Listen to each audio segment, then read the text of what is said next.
Definitely. Now, because we just talked about how mindfulness can help us develop these very ideal qualities of a good leader, the next thing I want to work on together with you is this question about how do you actually develop your mindfulness skills, right? So it's almost like an equation. So you develop your mindfulness skills, which has a positive impact on developing those qualities, good qualities for becoming a better leader.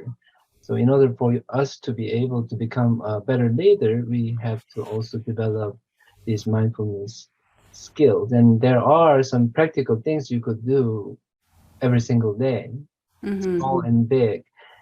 And I thought, Dr. Song could shed some light on, these things we could be doing on a daily basis. I think the very first question you should ask yourself is, why do I want to be mindful? Mm-hmm. Why do I need mindfulness in my life? I think that's the starting point. Mm-hmm. Because we hear a lot in the magazines, oh, mindfulness is great, but Mm-hmm. reflect on your life and think to yourself, do I really need mindfulness? Mm-hmm. Because it does require Mm-hmm. effort and a setting an intention. Mm-hmm. So we use, you probably heard this example before. It's like going to your LA Fitness. You know, if you want to be very fit or healthy, Mm-hmm. you go to the gym. But if you only go once a week, it's not going to be as effective, for example, as going 4 to 5 times. So the same with the mind. Mm-hmm. The mind requires, a formal practice, Mm-hmm. ev- if possible every day, but even not every day, Mm-hmm. then 4 or 5 times a day. Oh, sorry, 4 or 5 times a week. Mm-hmm. But I would suggest to start, instead of doing like a 30-minute sit Mm-hmm. for your formal meditation practice, I would suggest doing even a few minutes a day. Mm-hmm.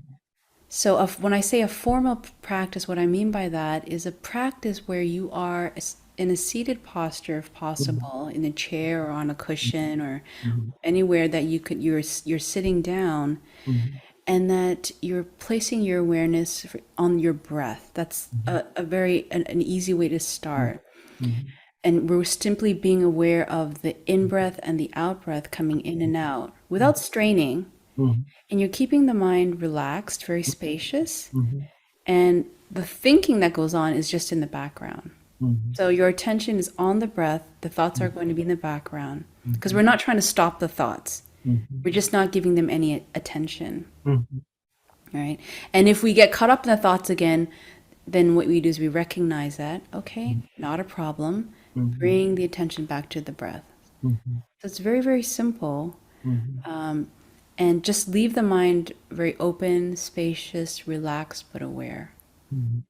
And set a time if you can, sometime during the day for a few minutes. I would like, anytime is good, but what I tend to do is I tune it with Mother Nature. I feel Mother Nature is the best teacher. Mm-hmm. And if you notice that in the mornings it's Mm-hmm. very quiet, things are just starting to stir, that's a great time to reset, to Mm-hmm. start the day. So just a few minutes, Mm-hmm. intentional breathing in and out. Mm-hmm.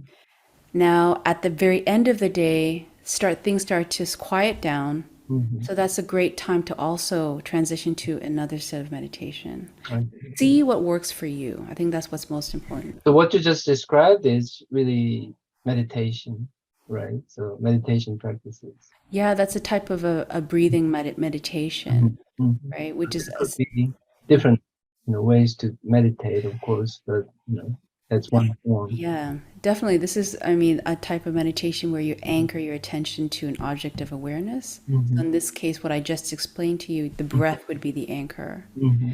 But as you progress in your practice, walking is also meditation. There's eating meditation. Everything in your life becomes Mm-hmm. meditation when there's intentional awareness.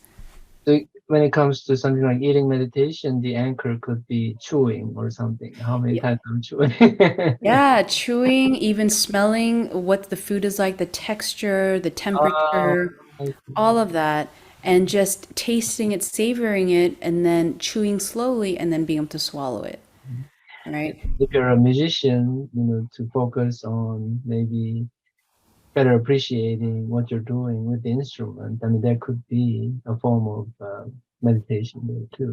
Yes, even you've probably heard that being in the zone. Yeah, being in the zone. I mean, that's the term I'm really trying to associate with mindfulness because I think mindfulness practices can help you become Hmm. more in the zone whenever, you're trying to work on anything. Yeah, because in that moment you're not doing any other thinking. You are Right. just in that activity that you're doing. Yeah, yeah, Yeah. So yeah. I'm wondering, for those of you watching this right now, where is your mind? Right? Are you listening or is it somewhere else, traveling, and it just come back right now? Yeah, I hope they focus on listening, but they don't have to. Yeah, I mean, tune into that when you're in a meeting, when you're in Zoom. Yeah. Just look, just be aware. It's like, where is my mind? Mm. Because right now, to me, you look like you're focused, but the mind is somewhere else. We can't see it, obviously. Yeah, yeah. And So, sometimes it's even scary because I drive and oh, I'm just at this location now, but in mhm. 5 minutes I'm at another location. I don't know what happened in between. So, That's why that we call that automatic pilot. yeah, So especially on routes where you take it every day, you get into that routine, so you don't have to think as much, right, right. because our brains are wired that way. But yeah, once in a while, just tune in and ask yourself, well, where's my mind?